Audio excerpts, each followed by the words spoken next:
O que vocês irão ouvir agora é um relato fiel e verdadeiro da vida de uma irmã que foi freira e, na sua ansiedade de servir a Deus, prestou culto às imagens e, não satisfazendo a ansiedade de sua alma, foi para o espiritismo, chegando até a magia negra. Sabemos que a senhora usou vários nomes. Qual é o seu verdadeiro nome? Meu nome é Dalva de Oliveira Morgado. Irmã, como foi a sua ida para o convento? Aos 8 anos de idade, eu comecei a estudar numa escola de freira e ali eu ficava admirada em ver as freiras usarem roupa diferente das outras mulheres. E procurei saber delas por que elas eram diferentes. E ela explicou para mim que ela era a esposa de Jesus, por isto que ela era separada. E a partir daquele momento eu comecei a sonhar. Eu queria também ser esposa de Jesus.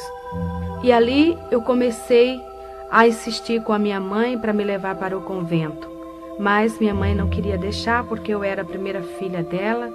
E ela tinha muito cuidado e dizia que não, porque eu não poderia mais chegar perto dela, iria ter que viajar e ir para longe. Porém eu insisti muito. E ela me levou para um convento através do arcebispo de Alagoas. Lá no convento, eu comecei a estudar e preparar-me para ser freira. E com 14 anos de idade, eu vesti o hábito de noviça. Até então, eu era uma garota muito feliz. Eu estava estudando e preparando-me com muita ansiedade para ser esposa de Jesus Cristo. Muito bem. Irmã Dalva, e como noviça, a senhora alcançou seu objetivo para ser feliz? Até então eu me julgava uma moça feliz ali. Estava aprendendo para ser esposa de Jesus. Eu queria encontrar o meu esposo. Ali no convento nós lemos muitas literaturas, muitas biografias de santos. Aprendemos a história de todos os santos da Igreja Católica. Porém, nada sabia do meu esposo. E eu achava que depois que eu vestisse o hábito de noviça, eu iria aprender mais dele. Porém, foi ao contrário. A minha vida começou a viver num clima de terror ali dentro, pois as imagens dos chamados santos começaram a falar comigo. Uma tarde, eu estava sentada na Gruta de Lourdes, sentada numa pedra, lendo um livro, e de repente eu ouvi alguém chamando-me e dizia: Dalva, vem cá, olha para mim. E eu procurei por todos os lados pensando que fosse uma amiga, porém não encontrei ninguém. E mais uma vez ouvi chamar, e quando eu me virei, estava a Nossa Senhora de Lourdes com as mãos estendidas, os olhos piscando, e dizia: Dalva, vem cá, vem para mim. E eu saí gritando que não queria mais ir para aquele lugar e que eu não queria ela. E fui aos pés da superiora, expliquei para ela, porém ela achou e falou para mim que eu estava com um problema de ilusão de ótica, que aquilo na realidade não tinha acontecido. E se acontecesse, eu devia ter ido para saber dela o que ela queria, porque era comum os santos falar com as pessoas. Porém, eu tinha muito medo. Irmã Dalva, lá no convento, vocês liam a Bíblia? Não, não podíamos ler a Bíblia e nem tampouco pegar na Bíblia, porque a superiora nos ensinou desde que entrei para o convento que a Bíblia era sagrada e só o padre podia pegar e ler. Porém, eu era muito curiosa, eu queria saber o que estava na Bíblia. E por que a gente nunca entendia, apesar de estudarmos o latim, mas estudávamos apenas a missa em latim. Mas quando ele dava a pregação, não entendíamos nada, não sabíamos nada. Uma vez eu conversando com o padre, o capelão lá do convento, ele falou para mim que, aleluia, porque na sexta-feira da Paixão, aquela missa muito comprida, começava das 9 até 1h da madrugada, e ele dizia que estava procurando aleluia. E eu queria saber o que era aleluia. E ele explicou para mim que aleluia era uma gota do sangue de Jesus que estava dentro da Bíblia e que mudava de lugar, passava de uma folha para outra. E ele tinha que ler todo até chegar onde estava esta gota deste sangue e ali seria achada, aleluia. E se não encontrasse essa gota de sangue, o mundo acabaria. Por isso que nós ficávamos naquele medo e a gente torcia e rezava muito para que a aleluia fosse achada logo com medo do mundo acabar. E um dia eu fui designada para limpar a capela. Porém, naquele dia, eu achei ali a minha oportunidade. E peguei a Bíblia que estava no altar e sentei no chão e pus a Bíblia no meu colo e comecei a folhear. Eu queria ver a gota do sangue de Jesus na Bíblia. E depois de folhear a Bíblia várias horas, nada encontrando, a superiora foi à minha procura e encontrou-me com a Bíblia nas mãos. E ela gritou comigo e falou que eu não podia pegar na Bíblia e que eu estava em pecado. E imediatamente chamou o padre, telefonando para que ele viesse me confessar, porque eu peguei na Bíblia.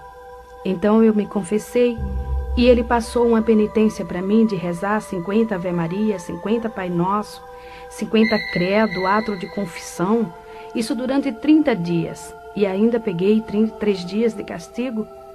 Não podia nem almoçar e nem jantar, só tomava o café da manhã. Esta foi a minha penitência, por simplesmente pegar na Bíblia, procurando alguma coisa que fosse do meu esposo, porque isto era o que eu queria, era ser esposa de Jesus. Ocorreu também um fato muito estranho ali no convento. Eu, junto com minhas colegas e as alunas do orfanato, resolvemos brincar de esconde-esconde. E eu tomei a iniciativa de me esconder embaixo do altar, pois eu sabia que ali ia ser difícil as meninas me encontrarem. Porém, quando eu entrei embaixo do altar, encontrei ali um homem deitado. Ele estava seminu e então, no seu corpo havia muitas marcas de batom e sujo.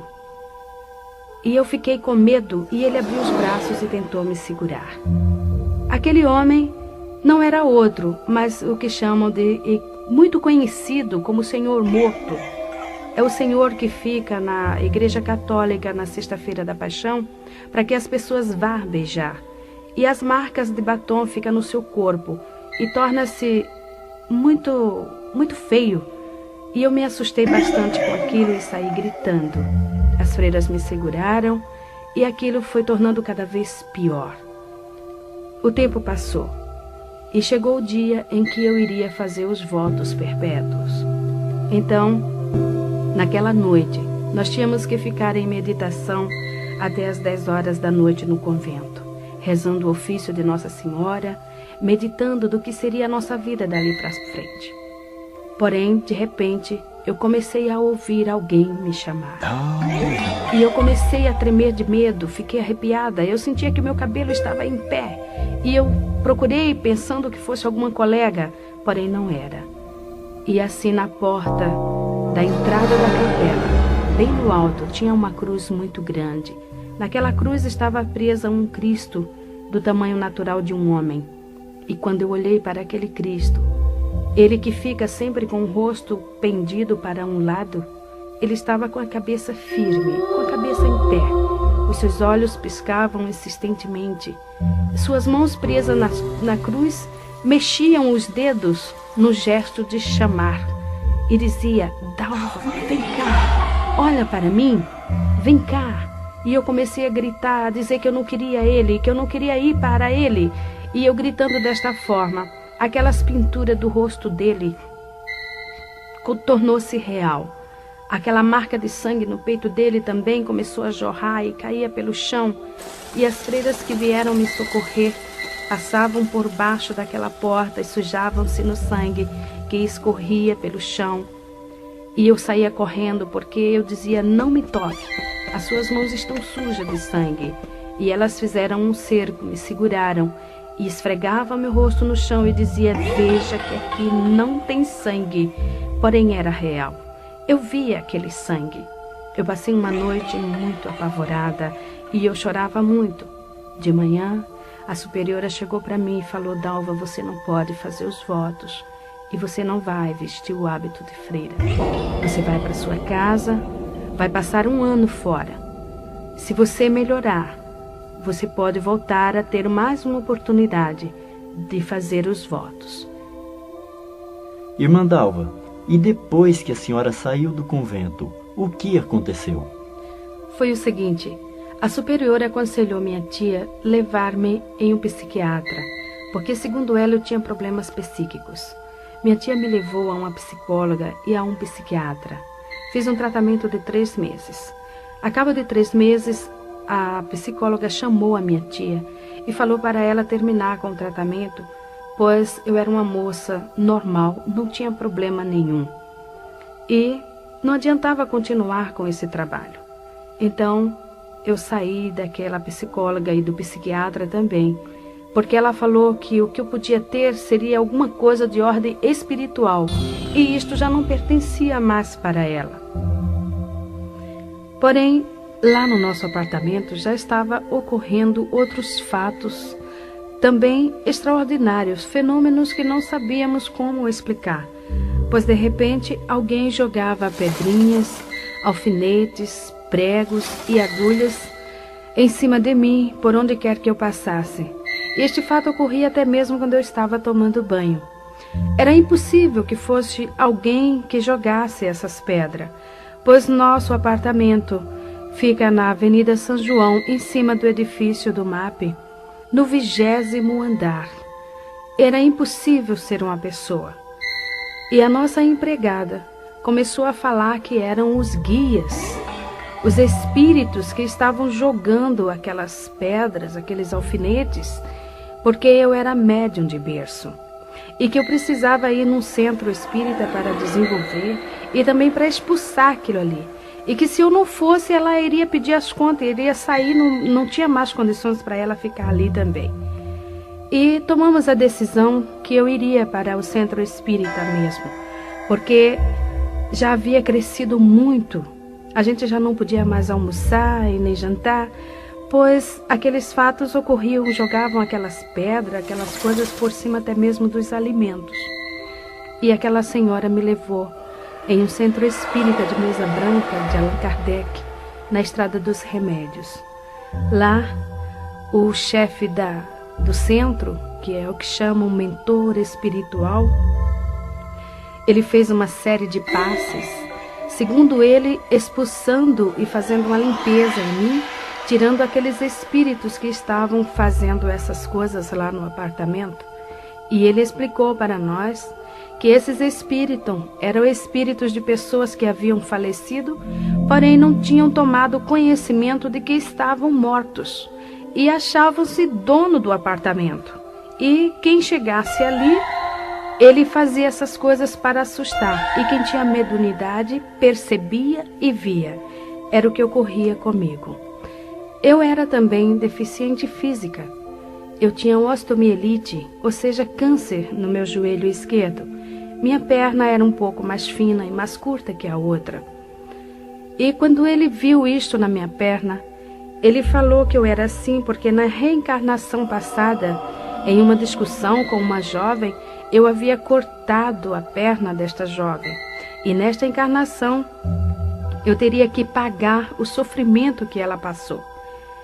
E eu custei, mas comecei a acreditar naquele homem, porque realmente o médico já havia falado que ia chegar numa época em que eu iria cortar a minha perna, porque o câncer, o câncer da osteomielite, ele destrói o osso da perna. É uma dor constante, eu fazia várias infiltrações, raspagens e tudo mais, e sempre a doença acelerada. E eu comecei a desenvolver ali no centro espírita. No centro espírita, nós encontramos os que chamam espíritos familiares. Em Jó, capítulo 7, versículo 9, a palavra de Deus nos diz o seguinte: os que descem à sepultura nunca tornará a subir. Então, o diabo, ele fica camuflado, escondendo a verdade para ludibriar as pessoas. Nós encontramos também em Isaías, no capítulo 8, versículo 19, o Senhor Deus nos advertindo também que não se deve consultar os espíritos familiares e os adivinhos que chireiam e murmuram entre os dentes. Assim como Deus coloca um anjo ao redor daqueles que o amam e que o buscam, o diabo também coloca um demônio ao redor das pessoas também que o servem. E quando aquela pessoa vem a falecer, aquele demônio assume a personalidade daquela pessoa, passando-se por ela, e manifesta no centro espírita e diz para as pessoas que estão ali presentes: eu sou teu pai, eu sou a tua mãe, eu sou teu irmão, o teu vizinho, o teu amigo. As pessoas às vezes querem duvidar, porém ao escutar a voz é a mesma. E também aquele espírito diz: olha, eu gostava de usar uma roupa desta cor, eu usava este terno ou mesmo este vestido, e eu gostava de comer este tipo de comida, e eu deixei na gaveta um objeto assim, um bilhete escrito no bolso da camisa, está no guarda-roupa assim, e a pessoa vai procurar e lá encontra exatamente como o diabo falou, e passa a acreditar naquele demônio, porque tudo isto não passa de demônios. E ali no Espiritismo eu passei 4 anos. Dali eu saí porque eu já havia cauterizado o meu entendimento, meu coração já estava endurecido. O diabo já estava conseguindo me transformar numa serva dele. E eu procurei algo que fosse melhor. E fui para a Umbanda. Na Umbanda eu comecei a ter experiências em incorporar e manifestar os chamados Exus, pombagiras, pretos velhos, caboclos e orixás. Orixá é o Iemanjá, a Oxum, Iansã, Xangô e tantos outros. Fazia muito trabalho nas encruzilhadas à meia-noite, trabalhos também de cemitério. Participava também de muitas festas, como eles chamam ali dentro, que é matança, beber sangue de animal, essas coisas todas. Ali na Umbanda, encontra-se esses espíritos que chireiam e murmuram entre os dentes. Quando o demônio manifesta, o chamado preto velho, o caboclo, ele curva-se todo, ele abaixa-se com o rosto quase entre as pernas, procurando sempre um cigarro, um cachimbo, ou mesmo um banco, e ele diz: louvado seja Jesus Cristo. E as pessoas que estão ali ao redor julga entender que o demônio falou: louvado seja nosso Senhor Jesus Cristo. É mentira de Satanás. A pessoa que está com seus ouvidos agravados, o entendimento cego, ela entende louvado seja nosso Senhor Jesus Cristo. O diabo ele não pronuncia o nome de Jesus porque ele estremece, simplesmente em pensar no nome do Senhor Jesus. Mas eu também estava cega, eu também estava ludibriada. Meu coração já havia virado uma pedra. E depois de passar quase 5 anos na Umbanda, chegou um dia em que o chefe do terreiro chegou para mim e falou: Dalva, aqui não dá mais para você ficar, porque aqui ou eu ou você já está sabendo mais do que eu, você já recebe mais entidades do que eu, os trabalhos mais pesados já é você que faz, então procura algo mais forte, sai daqui. Irmã Dalva, segundo essa expressão do chefe do terreiro, o que significa essa palavra mais forte, um lugar mais forte? É o seguinte, a Umbanda tem uma grande diferença do Candomblé. Na Umbanda os umbandistas julgam-se que eles fazem somente o bem, eles não fazem o mal, eles só procuram ajudar. E não tem essas matanças, não raspa a cabeça, não faz essas coisas.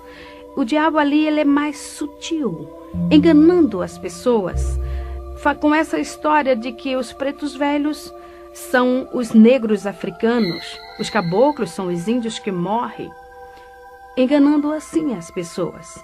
Lembro-me bem quando eu estava na Umbanda uma vez, o preto velho manifestou e falou: quando o meu senhor batia em mim, ele me colocava em cima de uma pedra de gelo, até aquele gelo derreter. Eu estava ali sentado naquela pedra e ficava todo congelado. Hoje eu sei que o diabo estava mentindo, porque naquela época não havia geladeira. O homem ainda não havia inventado geladeira. Como aquele homem podia estar em cima de uma pedra de gelo? Mas quando estamos ali, somos cegos, não observamos essas coisas, totalmente cegos. Então, eu fui para o candomblé. O candomblé é mais forte do que a Umbanda, porque lá eles têm os chamados segredos de camarinha, os fundamentos, como eles chamam, é uma religião. Agora ela é religião. Ele veio da África para o Brasil e assumiu um poder muito grande aqui no Brasil, onde existem muitos adeptos, inclusive muitas autoridades, muitas pessoas aí de grande cultura, pertencendo ao candomblé, achando que está fazendo uma grande coisa. A diferença é essa, que o candomblé ele é mais forte. O diabo ali ele já está mais assim, vamos dizer, aberto. Ele já se mostra mais com maior poder. Ele mostra a força que ele tem e o domínio que ele assume nas pessoas. Então ali no candomblé, eu entrei de roncó para fazer cabeça. Irmã Dalva, uma pergunta. O que significa essa palavra roncó? Roncó é um quarto pequeno, sem janelas. Ele só tem uma porta de entrada. A pessoa fica ali recolhida durante 30 dias, quase nua. Usa apenas uma saia amarrada no alto dos seios, deitada em uma esteira que eles chamam na linguagem africana de cissa. E ali eles passam 30 dias tomando banho de abor. Abor é um banho de águas misturadas com ervas e sangue de animal. Esta água ela fica em um vaso grande, enterrado durante 30 dias, ali curtindo. Ali cria bichos, muitas larvas. E é com esta água que a pessoa que está recolhida toma banho 30 dias. Às vezes, quando despeja água no corpo, aquela água fedida, escorre até os bichinhos pelo corpo. E a pessoa também fica manifestada com um demônio que chama-se Herê. Herê é um espírito de criança, que se passa por criança, manifesta na pessoa. A pessoa fica ali, porque segundo os orixás, a criança tem mais facilidade para aprender. E a pessoa entra de roncó para aprender a dançar, a cantar e a falar o dialeto africano. O candomblé que eu entrei era da nação de Angola, mas ali dentro a gente aprende o jexá, o queto e a Angola. Ali fiquei 30 dias, eles rasparam a minha cabeça totalmente. Fiquei 30 dias manifestada com este demônio. E o que ocorre, às vezes, quando toma aquele banho que os bichinhos ficam andando no corpo, o herê, o demônio que está na pessoa, pega aqueles bichinhos e vai comendo. Com isso, nós vemos que o diabo é sujo. E tudo quanto está ao seu redor, e ele procura também levar a pessoa no mais baixo grau, levando a comer sujeira, a comer larvas. A pessoa fica ali dentro, a comida que vem são comidas que vêm sempre misturadas com sangue. São comidas, a gente não come o arroz, o feijão natural, é sempre aquelas folhas maceradas, é sempre coisas totalmente diferentes de um alimento normal de um ser humano. E depois de 30 dias que está passando por esta fase toda, que já aprendeu a dançar, já foi raspada a cabeça, então dá-se a matança de 21 animais. Aquele animal é todo ele cortado em cima da pessoa, o sangue derramado no seu corpo e espargido em cima dos que eles chamam de sacudimento. São comidas que ficam ali expostas em tigelas e também pega-se com uma pedra que chama otá. Ali fica preso naquela pedra a vida da pessoa. Tudo que o pai de santo ou a mãe de santo quiser fazer com a pessoa, pega aquela pedra e chama pelo nome do orixá através daquela pessoa, porque a pessoa também recebe o nome do orixá, o nome que o próprio orixá vai dar no dia da saída dele, que chama saída do santo. Então ali ele pode fazer o que ele quiser com a pessoa, desde que é feito essa matança. Depois que é feita também curas, cortes no corpo da pessoa, que eles chamam de fechamento de corpo, que esses cortes são feitos com a navalha. No meu corpo ainda existem essas marcas, mas o Senhor, pela sua misericórdia, está fazendo desaparecer, mas ainda existem marcas, como o irmão mesmo pode ver. tem marcas ainda nos meus braços que comprovam isto. São as curas feitas. Também eles cortam no alto da cabeça, onde vai ser derramado o sangue, que eles chamam de axé. E depois o orixá sai para dar o nome. Irmã Dalva, o que é orixá?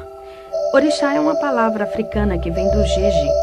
Então orixá significa santo para ele. E em vez de chamar santo, chama orixá. Por isso que dá-se o nome de pai de santo, ou seja, pai de orixá. E a pessoa recebe o santo. A pessoa tem o santo de frente, tem o do lado esquerdo e o do lado esquerdo, do lado direito. Então o de frente, que é o pai ou a mãe. No meu caso, eu tinha o santo que eles chamavam Oxum Apará e o Logum Edé. Que esses orixás, a Oxum Apará, segundo eles diziam que era uma santa guerreira. Por isso que eu era muito agitada, muito bagunceira, muito briguenta. E também o Logum Edé. Logum Edé é um príncipe de Satanás. Fiquei sabendo isso depois que eu me encontrei com Jesus. Ele saiu. Então, ele saiu, foi ele que fez a festa, uma festa de 3 dias, dia e noite, tocando e a gente dançando, ali manifestada naqueles demônios. Primeiro sai o erê. O erê, ele sai todo pintado, com bolinhas brancas na cabeça, totalmente raspada. Depois sai a que chamam mãe de cabeça, que no caso seria o Oxum Apará. E depois sai o último, que era o pai, o Logum Edé. Todos eles vestidos tipicamente. Uma coisa muito incrível é que eles usam vestimentas africanas que falam muito com as roupas das imagens, né, dos santos chamados católicos, porque há uma assimilação muito grande da história desses orixás com as histórias dos santos católicos. Por isso que os africanos, o Brasil aceitou muito o sincronismo do africano aqui no Brasil devido à história desses orixás. Uma coisa muito incrível também, e doloroso de nós falarmos sobre isso, é sobre a padroeira do Brasil. Porque nós sabemos do candomblé que esta estátua é uma estátua africana. Ela veio junto com os negros, no navio negreiro, em um dos navios, e no candomblé existe um ritual que a imagem que é quebrada a cabeça, ela tem que ser jogada no rio. Ela não pode. E segundo o que nós aprendemos ali dentro, essa estátua seria a Oxum. É uma jovem escura e usa aquela vestimenta da que chamam Aparecida. É aquela mesma roupa e quando sai no candomblé, ela sai vestida daquele jeito. Por isso o nosso Brasil está numa miséria total, porque está servindo não a Deus. Então ali, depois que sai vestido tipicamente, no dia seguinte, no final de tudo, dá-se o que eles chamam de axé do santo, ou seja, despachar aquelas matanças todas. Já passou 7 dias. As vísceras dos animais são fervidas em azeite do dendê e colocada no altar, ali no roncó, para depois levar para o quarto do santo. Aquelas coisas ali expostas ficam podres depois de 3 dias. Mas a mãe de santo, o pai de santo, manifesta a Iaô, porque quando a pessoa entra de roncó é para ser Iaô, ou seja, inicianda. A palavra Iaô significa inicianda, ou seja, aprendiz. Ela vai aprender para mais tarde ser mãe de santo de candomblé. Então, ali dentro, ela manifesta de novo no santo e a mãe de santo tira pedaços daquelas vísceras que já estão totalmente estragadas e dá para o santo comer. Então a pessoa come aquelas vísceras, metade quase daquelas vísceras estragadas. E eles ainda pegam a cabeça dos animais, cozinham misturada com farinha, até os ossos derreterem. Depois que derrete tudo aquilo, fica aquele pirão. Então ali o erê manifesta e senta ao redor daquela panela e come tudo aquilo, deixando apenas os ossos, que vai ficar junto com aquela pedrinha chamada otá. Porque ali está o que eles chamam de fundamentos. É o fundamento da Iaô. Se o pai de santo quiser matar a Iaô, ele vai fazer bruxaria, ele vai fazer a feitiçaria, ou seja, a macumba, com aquela pedra e com aqueles ossos. Depois de 30 dias, eu me vi numa tarde, deitada em uma esteira assim na calçada, e alguém chamava por Dalva. E eu demorei bastante para descobrir que a Dalva era eu. E quando eu respondi, eu levei uma varada nas minhas costas, que ardeu e doeu bastante. E alguém me chamou mais uma vez, Dalva. E quando eu respondi, senhora, levei outra varada, e assim foram a terceira e a quarta e a quinta vez. E eu me levantei e perguntei, por que a senhora me bate? O meu nome é Dalva. Ela falou, não, você não é mais a Dalva. A partir de hoje a Dalva morreu, ela não existe mais. O seu nome agora é Itameuá. Este é o seu nome, ou seja, é a sua Digina. Digina, na linguagem Jexá, significa nome. E ela falou também para mim que eu não podia responder a ninguém por Dalva. Se alguém chamasse Dalva, eu não respondesse, porque se respondesse, o santo ia virar aonde eu estivesse. E para mim era difícil me lembrar, muitas das vezes, daquele nome. E quando alguém chamava por Dalva, alguém que não sabia que eu tinha recebido este nome de Itameuá, me chamava por Dalva, eu costumava responder. O santo realmente manifestava e me levava, às vezes, distâncias muito prolongadas até a mãe de santo, onde ela estava, e lá ele batia com a palmatória na minha mão até inchar, para que eu me lembrasse que o meu nome era Itameuá. Uma vez eu estava em um restaurante de luxo em Recife, num hotel 5 estrelas, pois naquela época eu era muito rica. Eu era uma das maiores fazendeiras do estado de Alagoas. Nós tínhamos uma grande pocilga, ou seja, uma criação de porcos muito grande, no município de Alagoas chamado Arapiraca. E ali, naquele hotel, nós estávamos jantando. Era uma tarde, nós havíamos participado de uma exposição de animais. Os nossos animais tinham sido premiados com medalhas de ouro e nós estávamos ali comemorando. Então, de repente, alguém chamou Dalva para que eu olhasse que iria bater uma fotografia. E quando eu me virei respondendo, o Herê manifestou em mim e começou a virar as mesas. Começou a jogar macarrão, carne, doce em cima das pessoas. E no outro dia estava o meu nome estampado nas colunas sociais, como a maior fazendeira fez escândalo no hotel de luxo. O diabo, ele não estava tão somente satisfeito em me aprisionar. Eu já não tinha mais coração. Era uma pedra, eu não tinha sentimentos. Fazia anos que eu não sabia o que era derramar uma lágrima.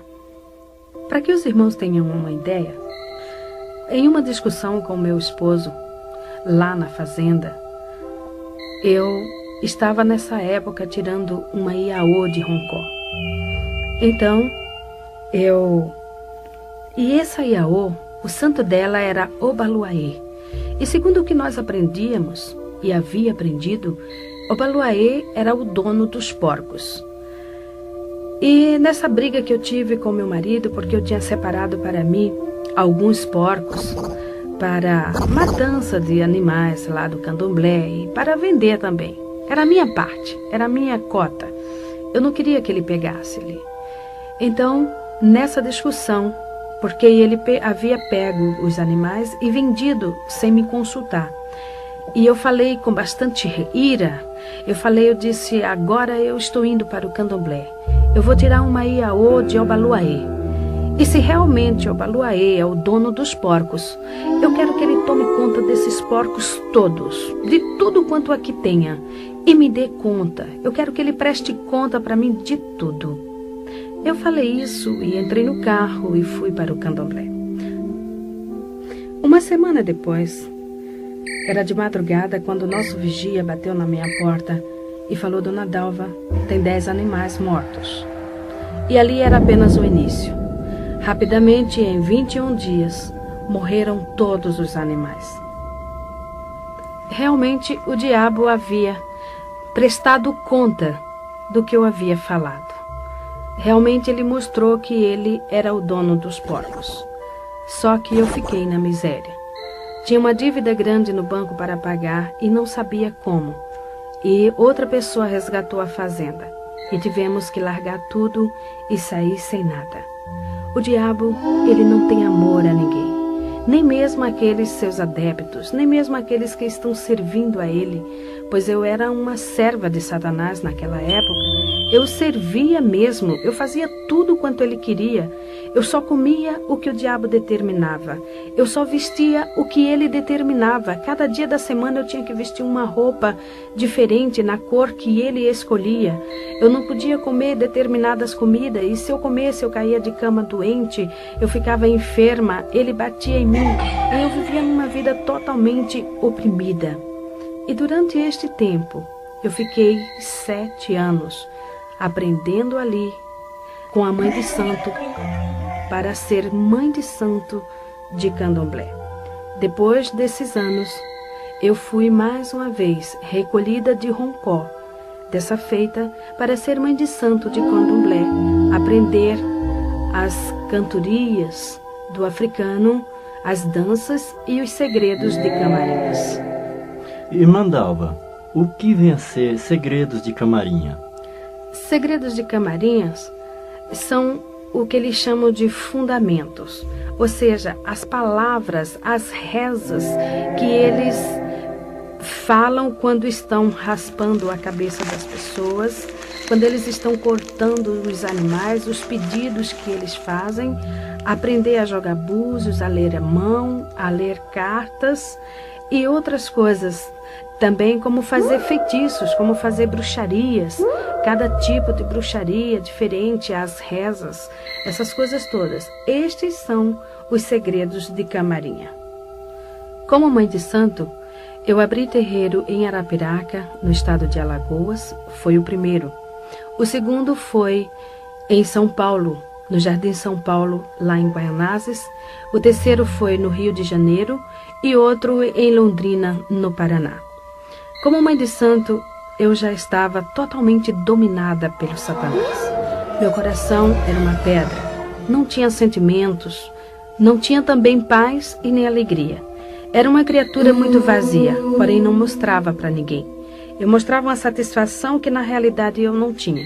Muitas das vezes no meu quarto, sozinha, eu chorava, porque havia dentro de mim um grande vazio. Alguma coisa não estava se dando bem comigo, porque faltava algo dentro de mim. E eu cada vez mais me aprofundava ali dentro. Vivia constantemente raspando cabeça de outras pessoas, ou seja, recolhendo iaô de Roncó e fazendo macumbas. Era convidada para ir em outros estados fazer bruxarias e feitiçarias. E não estando satisfeita, eu saí dali do Candomblé e achei por bem entrar na magia negra. Irmã Dalva, qual a diferença entre o Candomblé e a magia negra?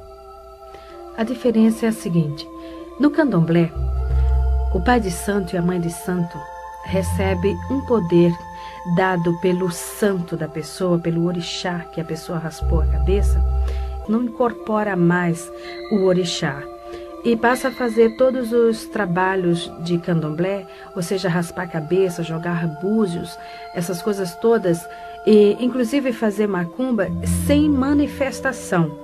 Apenas ele manifesta em outras pessoas, mas o pai de santo não. Então ele faz tudo consciente. Contudo, a gente não conhece o orixá assim, mais de perto. A gente sente a sua influência, mas não conhece. Já na magia negra, não. Na magia negra, a participação já é mais forte. O demônio, ele já apresenta-se claramente. Ele já vem ele mesmo falar com a pessoa. Quando eu entrei na magia negra, o diabo, ele falava comigo. Toda meia-noite eu sentava na mesa, acendia uma vela e ele vinha, puxava outra cadeira e sentava-se em minha frente. E ali ele me ensinava feitiços, bruxarias. Muitos feitiços ele me ensinou e muitas bruxarias. Eu vivia fazendo tudo quanto ele me mandava. Uma vez eu estava com 6 meses de grávida, na minha terceira gravidez. E eu fui fazer um trabalho de bruxaria no cemitério de Guaianazes à meia-noite. E eu tinha que pular o muro. E nesse trabalho eu teria que desenterrar um defunto de 3 dias, cortar sua garganta e fazer o feitiço ali dentro e depois cobrir de novo. E quando eu pulei o muro, levando navalha, faca, levando as farofas, levando aquelas coisas todas que o diabo designava, eu caí de mau jeito e comecei a sentir dores e entrei em trabalho de parto ali. Mesmo assim, eu fui até a cova onde durante o dia eu já havia marcado qual era e consegui desenterrar o defunto e fazer tudo aquilo que o diabo havia mandado. Porém, 2 dias depois eu estava no hospital e perdi meu filho, que nasceu morto.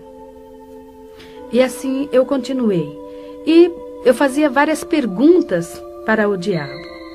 Ele apresentava-se para mim. Muita gente pensa o seguinte, que o diabo é feio, é preto, é torto, é aleijado, tem rabo, tem chifre. Porém, ele não é assim. Ele é um homem e, por sinal, ele é muito bonito. Por isso que ele engana as pessoas. Porque as pessoas julgam que o diabo é feio e, no entanto, ele apresenta-se muito belo, muito bonito e muito inteligente, por sinal. Ele fala também um português muito correto, uma linguagem perfeita. Ele falou também como ele agia nos bailes, nas discotecas. E uma vez eu pude observar também. Ele fica nas costas das pessoas, dançando junto com as pessoas. E depois ele começa a soprar no ouvido das pessoas, mandando fazer algum gracejo com a esposa ou com a namorada do outro. E assim começam as brigas. E quando começa a discussão, os tapas, então ele encosta-se na parede e começa a dar risada e rola pelo chão, balançando com as pernas. E as pessoas que não sabem correm atrás dessas coisas, não sabendo que é o diabo que está induzindo para elas. Uma outra pergunta também que eu fiz para o diabo foi sobre as velas. Eu não conseguia entender por que o diabo pedia tantas velas. Por que quando ia fazer um despacho, ele pedia sempre 21 velas, 70 velas.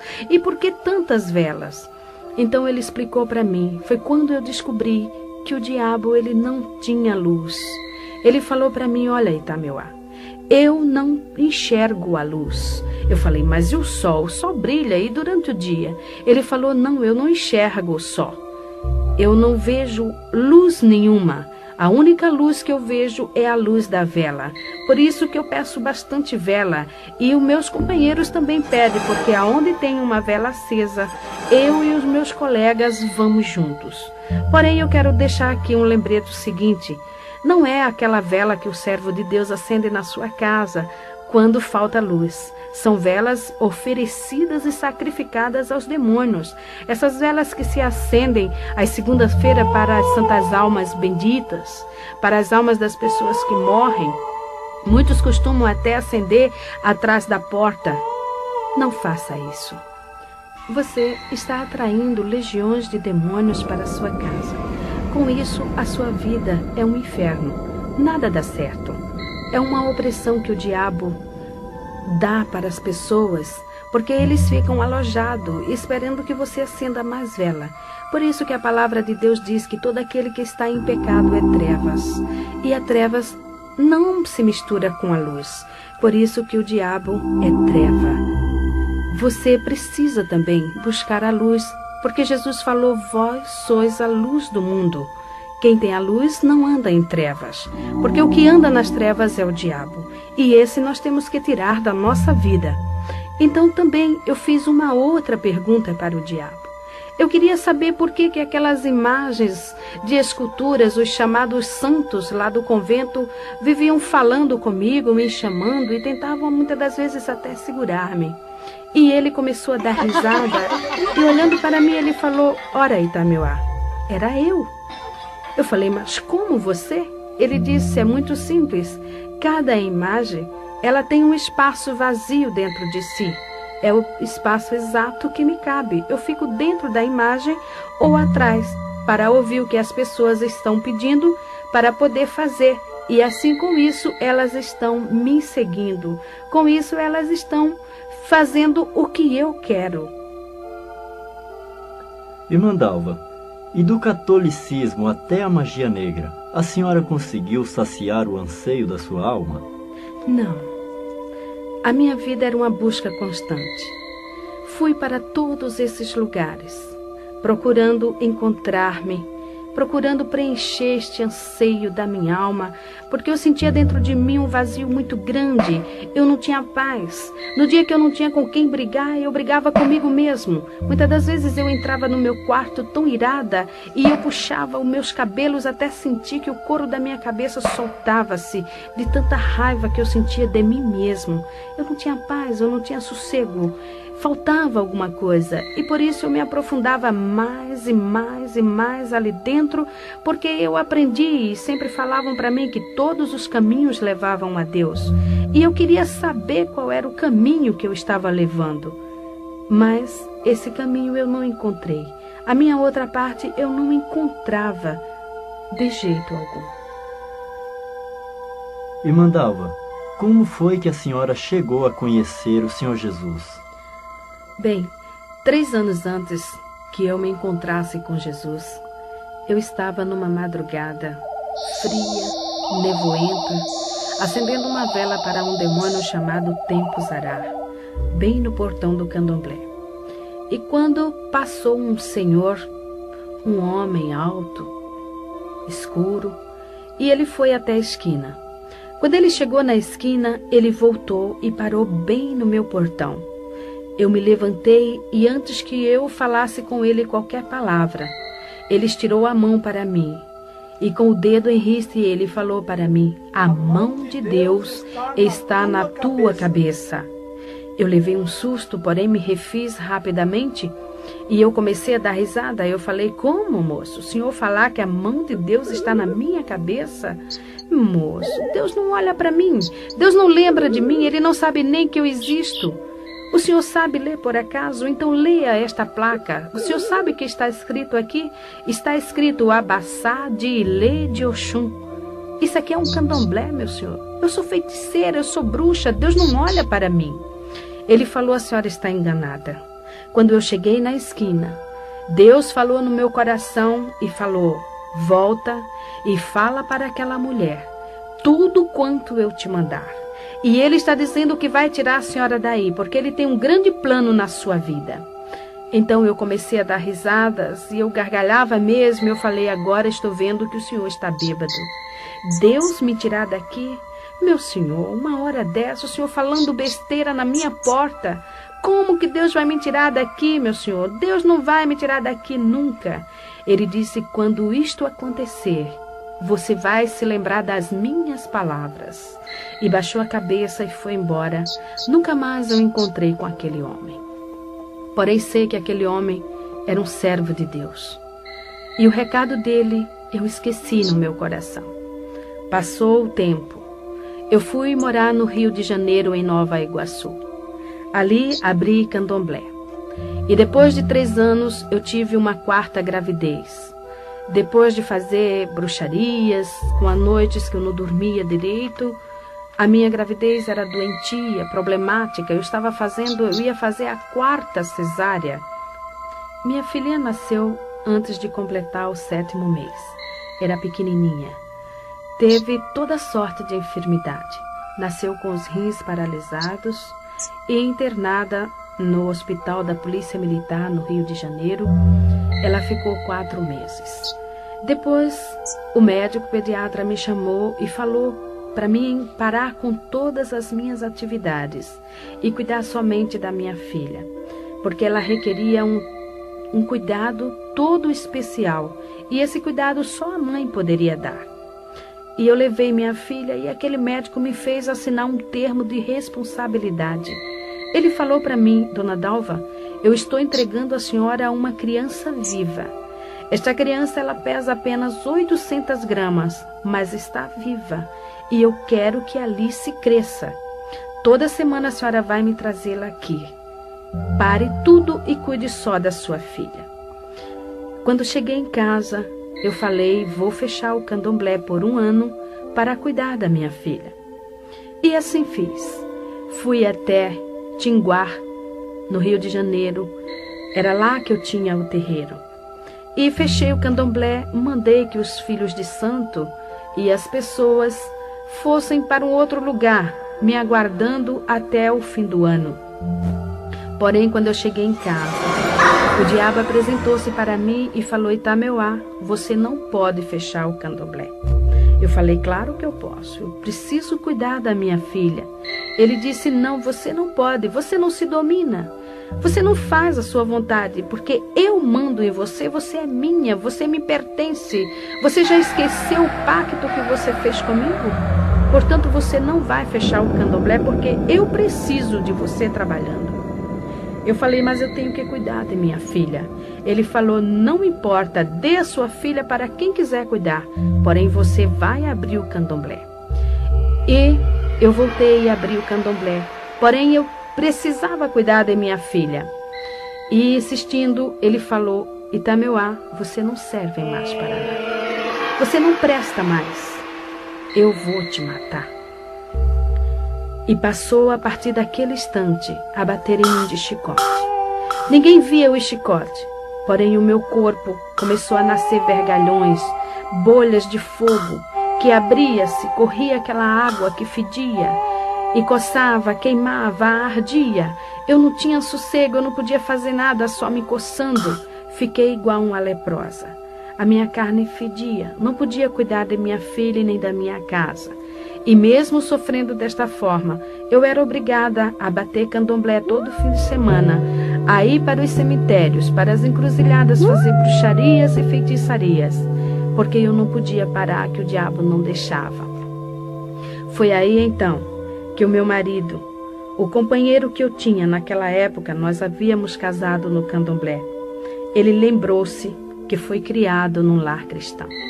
Em Provérbios, capítulo 22, versículo 6, diz, educa o menino no caminho em que deve andar, porque mesmo quando envelhecer não se desviará dele. Ali estava um homem que foi criado no lar cristão. Aos 15 anos de idade, ele ainda estava aprendendo na escola dominical, mas havia desviado-se, enveredando-se por tantos caminhos, até o da bruxaria também. E ele lembrou-se de Jesus e foi reconciliar-se com o Senhor. Ali ele libertou-se também, encontrando-se com Jesus, e juntou-se ao círculo de oração e começou a jejuar e orar junto com as irmãs, para que Deus quebrasse as forças do diabo, para que Deus fechasse o candomblé, para que Deus tirasse todas aquelas pessoas, aqueles chamados filhos de santo, e as pessoas que iam ali para jogar búzios. E a oração do justo pode muito em seus efeitos. Depois de 15 dias, eu não entendia por que o meu marido não vinha para casa, mas ele estava 15 dias de jejum e oração para que Deus me tirasse das garras de Satanás.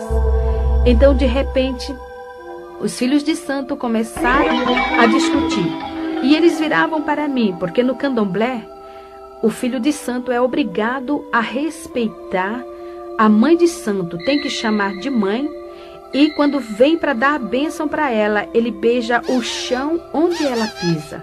Tamanha é a humilhação que o diabo exige da pessoa. E eles chegavam para mim e diziam, mãezinha, eu não vou ficar mais aqui. E pegava os assentamentos dele, a otá dele, os fundamentos, e iam levando. E de repente eu me vi sozinha ali dentro. E fechei o candomblé e fui para minha casa. E mais uma semana de oração, para que Deus quebrasse as forças do diabo que estava no meu coração, para que eu pudesse ouvir a palavra de Deus. Pois o meu marido, ele pegava a Bíblia para ler para mim, porém ele não conseguia, porque mal ele começava a ler, eu caía num sono profundo, ou então o demônio manifestava e me deixava inconsciente 3, 4 dias. E assim, neste sofrimento, eu passei 3 meses, sofrendo desta forma. Porém, as orações, Deus começou a operar. O diabo começou a ver-se quebrado. E chegou para mim numa noite e falou: Itameuá, fala para o Ari te dar dinheiro e comprar tudo quanto for necessário e faz uma obrigação. Faz um bori, porque eu resolvi te perdoar. Irmã Dalva, o diabo perdoou mesmo a senhora? Não, foi um falso perdão. Segundo o diabo, ele chegou para mim e falou, depois que eu fiz a obrigação, ele disse que estava apenas me dando uma nova oportunidade. Só que com muita sutileza ele disse: bem, eu preciso levar alguém no seu lugar. E eu vou levar a tua filha. Ela é de 7 meses. E tudo que é de 7 é meu. Eu vou levá-la. Eu falei para ele: a minha filha você não vai levar. Ele disse: vou. Eu vou levá-la. Eu faço o que eu quero de você. E o que você tem é meu. Eu falei: não a minha filha. Porém, a minha filha começou a defecar sangue. Ela tinha dias que amanhecia com 42 graus de febre. Eu corria para o pediatra e quando eu lá chegava, a garota estava totalmente restabelecida. O médico olhava para mim, ria e dizia: Dalva, a sua filha não tem nada. Alice está muito bem. Você que está precisando de um tratamento. Você está precisando de médico. Essas feridas vão lhe prejudicar. Pois eu ainda estava com muitas chagas no meu corpo devido às chicotadas do diabo. Quando chegava em casa, continuava toda a enfermidade. Em Êxodo, capítulo 20, versículo 5, o Senhor diz que visita a iniquidade dos pais nos filhos até a 3ª e a 4ª geração daqueles que o aborrecem. Enquanto o diabo estava batendo em mim, eu estava acomodada. Eu aceitava as suas chicotadas. Eu não tinha força para lutar com ele, pois eu tinha consciência do que eu havia feito. Eu era uma pessoa realmente dependente do diabo. E eu aceitava tudo o que ele fazia porque eu tinha medo, eu temia. E eu sabia mesmo que ele iria me matar. Porém, eu estava confiando que ele fosse realmente me dar esta oportunidade. Porém, quando ele falou que ia tocar na minha filha, e eu vi que a minha filha realmente estava padecendo, eu comecei a lutar. E eu falava para ele: você não vai levar minha filha, você não vai matá-la. Ele dizia: vou, Itameuá, eu faço o que eu quero. Eu falei: não na minha filha. O Ari, quando saía para o quartel, ele deixava escrito o endereço da igreja em cima da geladeira. E ele falava para mim: Dalva, eu sei que o diabo vai fazer alguma coisa em uma hora em que eu não estiver em casa. E você vá para a igreja, porque só Jesus é quem vai salvar você e a nossa filha. E eu não dava muita importância. Porém, eu já ouvia a palavra de Deus. Ele já lia para mim em Apocalipse, capítulo 22, versículo 15. A palavra de Deus falando ali: ficarão de fora os feiticeiros, os cães, os mentirosos, os que se prostituem e falam mentira. E muitas das vezes esse versículo martelava a minha cabeça e eu dizia: eu sou feiticeira. Eu sou mentirosa também, porque eu induzo as pessoas a praticarem também o mal. A pessoa chega aqui e paga para fazer o mal para outro, eu faço. Eu sou bruxa. Mas eu não entendia, ficava de fora de onde? Eu perguntei para ele: de fora de onde? E ele falou: Dalva, fica de fora do reino dos céus, porque Jesus vai voltar. E se você não estiver com Jesus, você vai para o inferno. Foi aí então que ele me contou algo que havia acontecido há muitos anos. Há anos passados, quando eu estava no candomblé. Em uma noite, eu estava manifestada com a pombagira e ela tomava champanhe e cerveja junto com ele. Então ela virou-se para ele e falou: Ari, você sabe quem eu sou?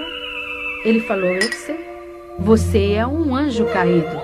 Você é um demônio. Você pode enganar todo mundo, mas a mim você não engana. Ela falou: é verdade. Porém, a Itameuá, ela não sabe que eu sou.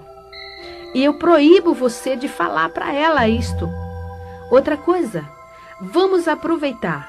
Vamos fazer tudo que vier à nossa cabeça.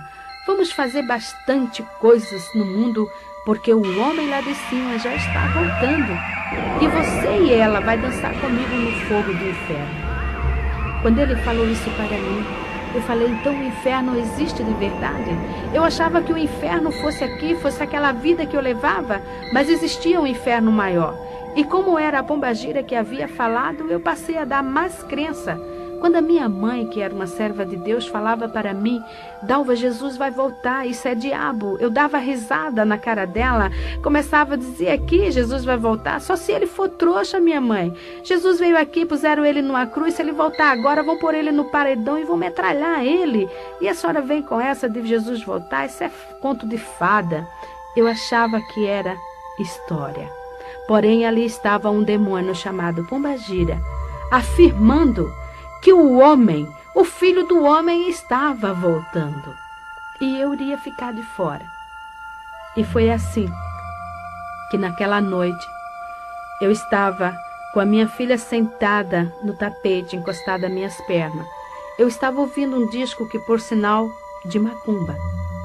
Quando de repente a minha filha deu um grito e caiu de costas. E quando eu olhei para minha filha, ali o Senhor Deus abriu meus olhos. E eu vi aquele demônio que eu achava tão lindo, tão belo, que eu amava, que eu adorava. Ele estava agarrado ao pescoço da minha filha e as unhas dele eram tão grandes, entravam no pescoço da minha filha, como sugando a vidinha dela. Ela apenas estremecia sem poder respirar ou gritar. E eu peguei minha filha no colo e eu falei para ele, agora eu sei que você é diabo. Ele começou a dar risada. Eu falei, só que você não vai matar a minha filha, porque eu vou levá-la para a igreja. Ele disse, se você for, eu vou matar você na porta da igreja. Eu falei, a mim você mata, mas a minha filha você não vai matar. E saí correndo, peguei o endereço lá em cima da geladeira, pus a minha filha no colo. Havia em casa minha irmã, uma jovem de 15 anos, paralítica, pois ela não tinha os ossos dos pés. Porque um dia, em São Paulo, eu comprei um carro na sexta-feira. E no domingo, um outro carro veio na contramão, batendo de frente. O meu carro ficou totalmente amassado. E as pernas da minha irmã ficou presa nas ferragens, esmagando os ossos dos seus pés. Eu também quase fiquei paralítica, pois tive que segurar o volante do carro com meu braço direito para que não entrasse no meu tórax. Porém, saí do carro, a minha mãe afundou o crânio, pois bateu fortemente. Minhas filhas não morreram, porque estavam sentadas no banco traseiro e foi jogada para o teto do carro. Então, o nosso carro foi vendido para Ferro Velho. Minha irmã foi para o hospital. Lá foi feita a cirurgia, tirando os ossos dos seus pés esmagados. Ficou paralítica. Já havia 3 anos que ela estava. Ela só andava de gatinhas ou de joelhos. Uma jovem que já ia completar 18 anos. Então, ali, vendo minha filhinha morrendo, arrastei a minha irmã de joelho pela rua, com a minha filha no colo apenas estremecendo. O diabo manifestou em um rapazinho que morava lá conosco e ajudava nos trabalhos de macumba e começou a me xingar. Saiu pelo meio da rua me xingando de tudo quanto era palavrão, falando horrores e dizendo que assim que eu chegasse na igreja, ele iria me matar. Porém, eu não dava ouvidos. Apenas eu olhava para minha filha e cada vez que ela estremecia, eu não me atrevia a pronunciar o nome de Jesus. Eu sabia que eu era indigna de pronunciar o nome de Jesus, mas eu olhava para ela e eu dizia, Jesus dos crentes, não deixa minha filha morrer. E desta forma cheguei na igreja. Entrei correndo com a minha filha no colo, minha irmã arrastando-se de joelho, e joguei minha filha no colo do pastor e falei, ore por ela, salve minha filha, porque o diabo está matando. Se o Senhor tem poder, faça alguma coisa, cure a minha filha. Ele disse: eu não curo, porém Jesus Cristo cura. E orou na minha filha. E imediatamente eu vi quando aquele demônio soltou a minha filha. E ela começou a rir e veio para o meu colo dando risada. Naquela hora, o Espírito Santo começou a tocar no meu coração.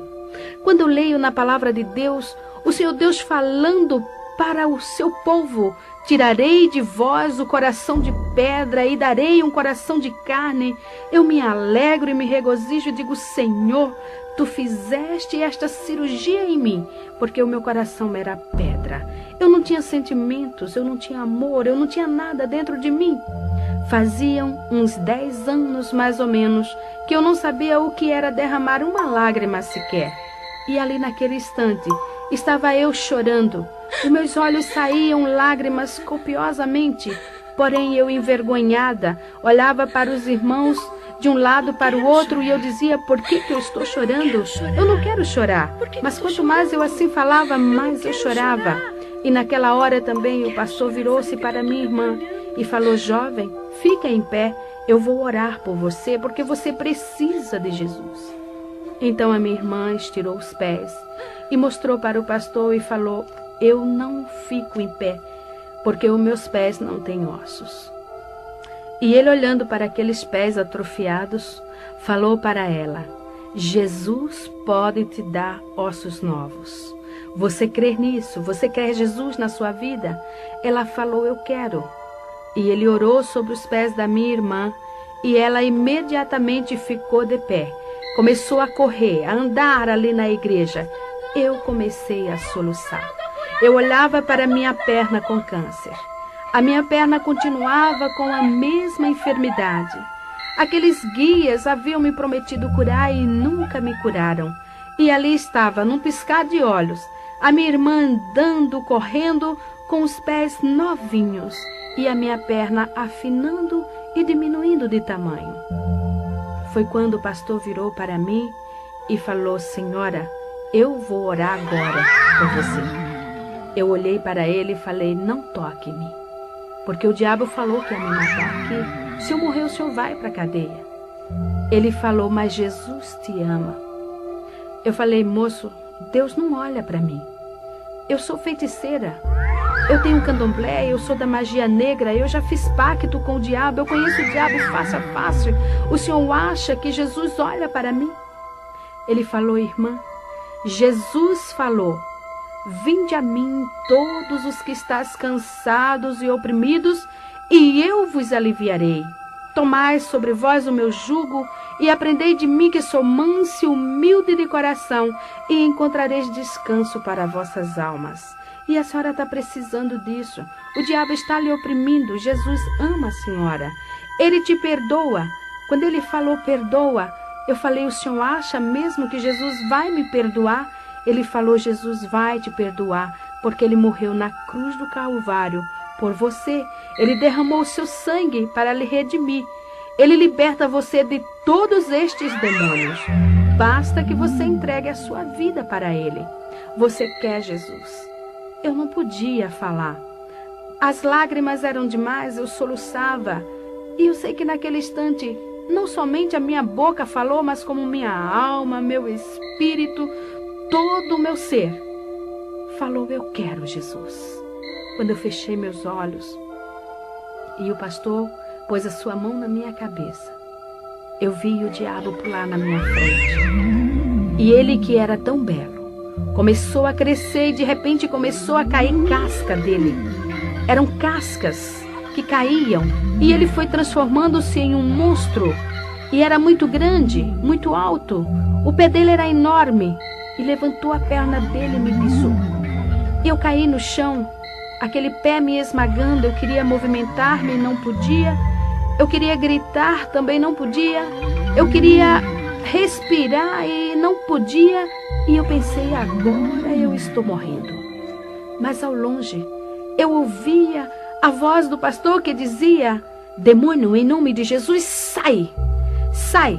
Porque enquanto eu me via nesta situação, na realidade estava manifestando legiões de demônios. demônios que xingou o pastor, demônios que quebrou bancos na igreja, demônios que chamou o pastor para brigas, fez horrores dentro da igreja. Por último, fiquei caída ali no chão. E o pastor me falou que eu já estava ficando roxa, pois não respirava. E ele começou a clamar por Jesus e ele falou: Senhor, o que eu faço, Senhor? Esta mulher está morrendo. E ele falou para mim que o Espírito Santo falou no coração dele: quem está matando esta mulher é um príncipe de Satanás. Chama um querubim para que te ajude. E eu ouvi a voz dele bem distante falar: Senhor, manda um querubim para expulsar esse espírito de Satanás que está matando esta mulher. E eu vi uma mão que brilhava passar pelo telhado. Era uma mão muito bonita. Pegou na perna daquele monstro e saiu levando. Uma simples mão, levando um monstro tão grande. E eu sei que era a mão do meu Jesus, porque naquela mão havia uma cicatriz. E era a cicatriz do prego que furou a mão de Jesus. Aquela mão, eu sei e tenho certeza que era a mesma mão que aquele servo de Deus, 3 anos antes, tinha visto sobre a minha cabeça. Realmente ali estava cumprindo-se a profecia que o Senhor havia falado na boca daquele servo. Me levantei ali do chão, leve. Eu não sentia o chão nos meus pés. Sentei no banco e comecei a lembrar de tudo. De tudo quanto eu havia praticado e feito, e como Jesus era bom. Eu estava leve, aquele fardo havia tirado, realmente o Senhor havia levado meu fardo. Eu não tinha mais raiva dentro de mim, não tinha mais ira. Realmente eu estava transformada, realmente eu estava ali nascendo uma nova criatura. Irmã Dalva, agora com Jesus eu creio que a senhora conseguiu satisfazer o anseio da sua alma, não é verdade? É sim. Agora eu posso afirmar que sou uma mulher realizada. Tudo quanto eu queria para a minha vida, tudo quanto eu desejava ter, hoje eu tenho, porque eu tenho paz. Hoje eu deito no meu travesseiro e durmo o sono dos justos, porque eu sei que Jesus está cuidando de mim. Eu sei que o seu Espírito está dentro do meu ser, porque Jesus falou: vós sois o templo do Espírito Santo. E Ele tem me guiado, Ele tem me ensinado, Ele tem me orientado e tem me separado para esta obra. Então eu sou feliz. Também 3 anos depois, Jesus me curou do câncer na perna. Me deu uma perna nova, minha perna hoje é igual à outra. E esses anos tenho trabalhado para o Senhor. Sou feliz, porque eu já fui uma mulher milionária financeiramente, mas hoje eu sou muito mais espiritualmente. E tudo isso eu devo a Jesus Cristo. E para terminar, quero deixar em louvor ao nome do Senhor estes versículos. Amo ao Senhor, porque Ele ouviu a minha voz e a minha súplica, porque inclinou para mim os seus ouvidos, portanto invocá-lo-ei enquanto viver. Cordéis da morte me cercaram, e a angústia do inferno se apoderaram de mim. Encontrei aperto e tristezas. Então invoquei o nome do Senhor. Ó Senhor, livra a minha alma. Misericordioso e justo é o nosso Deus. Estava abatida, mas Ele me livrou. Porque Tu, Senhor, livraste a minha alma da morte, os meus olhos das lágrimas e os meus pés da queda. Ó Senhor, deveras sou Tua serva. Soltaste as minhas ataduras. Oferecer-te-ei sacrifícios de louvor e invocarei o nome do Senhor na presença de todos os povos. Amém, amém.